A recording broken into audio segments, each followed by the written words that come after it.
The sweet smell of summer is in the air, and in Billings today, it smells like strawberries. The 31st Annual Strawberry Festival is downtown today, and that's where we find MTN's David J. The giant strawberry shortcake has not been part of the celebration since 2020 because of COVID. But the Strawberry Festival brought out its largest number of vendors ever, 125. Crowds packed the sidewalks and street at what for many has been a Billings tradition. It's got love in it. I learned that from my mother. She always cooked with love. The Heights Lions Club has served a pancake breakfast for about a quarter century at the Strawberry Festival. It entails a lot of work on this project, and we enjoy every minute of it. Scott Dornfeld, Lions Club District Governor, says this is the Heights Lions Club's largest fundraiser, which goes to its projects and also to help other organizations. Montana Rescue Mission, the Boys and Girls Clubs, you know, Ronald McDonald House, we're involved in doing fundraisers for them too. The number of vendors increased from about 100 in past years to 125 this year. This year it is the largest street festival we've ever had. And they always set up in the middle of the street to make it easier to get to the businesses. The middle of the street allows for all the festival visitors to walk with the shops. And the shops aren't back alleys, they're actually part of the festival. Lindsay Richardson, Community Engagement and Events Director for the Downtown Billings Alliance, says the mission for her organization is to enhance businesses. Keep the vitality of downtown going. And those businesses see more customers during the Strawberry Festival. It's a good atmosphere all the time, but it's more kind of like a party. Montana vintage clothing owner Sherry Daly sells clothes going back to the 1980s and even to the 1800s. And says some will come back to try on clothes when they have more time. I'm just glad that we have this downtown, and I'm glad that people are so receptive to it, and I'm hoping they all are having a good time. We want downtown as a neighborhood to be a place that is more and more a destination for all visitors and the community. In Billings, David J., MTN News. The town of Huntley is welcoming a large crowd of people this weekend as thousands come out to celebrate the annual Homesteader Days. MTN's Phil Van Pelt gives us the history behind the event and a look at the fun underway. A summertime favorite is back in Huntley Project as the 58th annual Homesteader Days kicked off this weekend and is expected to draw large crowds.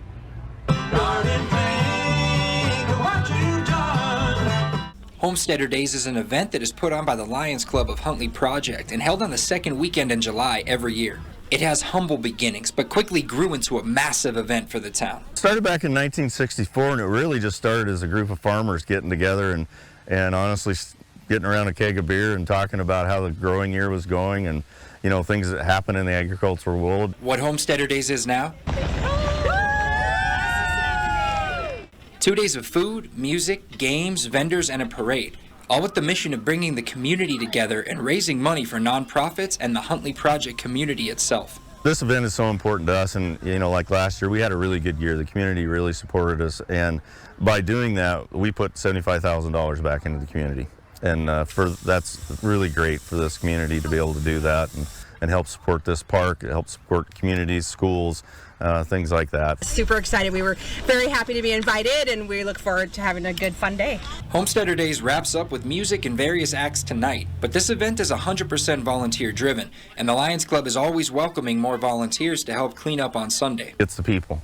It's the people that volunteer and care about the community. That's what keeps this thing going. In Huntley Project, Phil Van Pelt, MTN News.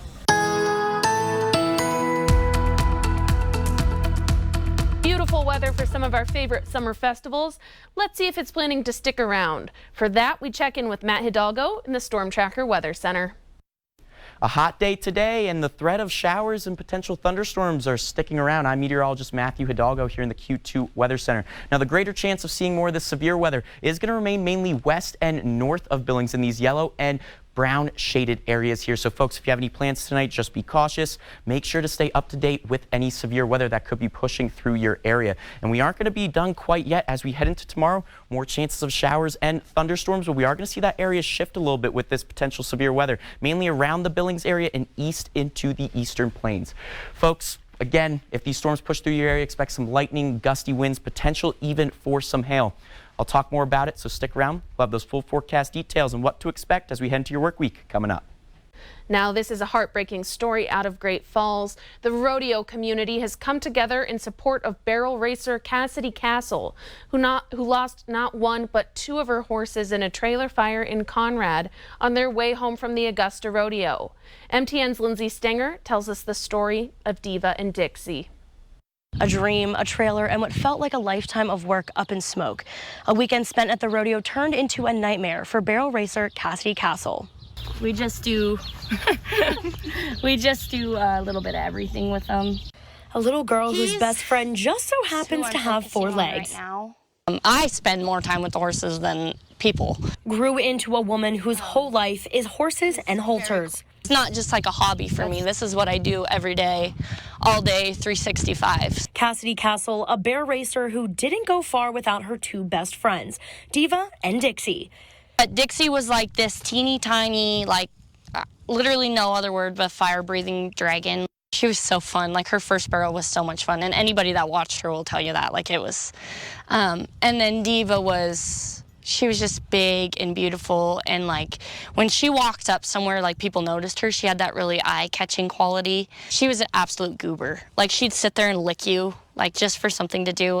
But now, after a tragic trailer fire, she's left to pick up the pieces without her girls by her side. It's been hard to not only know that I've lost my horses, but to see everything I've worked for go up in flames as well. Cassidy and her father were on their way home from the Augusta Rodeo when they stopped for a quick bite to eat. And within minutes of getting to the restaurant, tragedy struck. It was, this was my tack room. So this is where the fire started. Their horse trailer was up in flames and burned to a skeleton within minutes. I didn't know who they were. And the guy was like, there's smoke coming out of that trailer. Is that yours? And then I got up and I just took off running. And all she could do was watch it happen. Dad and I were like trying to rip the panels out. But like there was just like, even if we got them out, that stud wall goes all the way to the floor and we couldn't push the divider back because Dixie was right there. With a trailer in rubble and her heart in shambles, nothing could ever replace her girls, but their memory and Cassidy's cowboy spirit will live on. All I wanted for those mares was for them to, everybody to know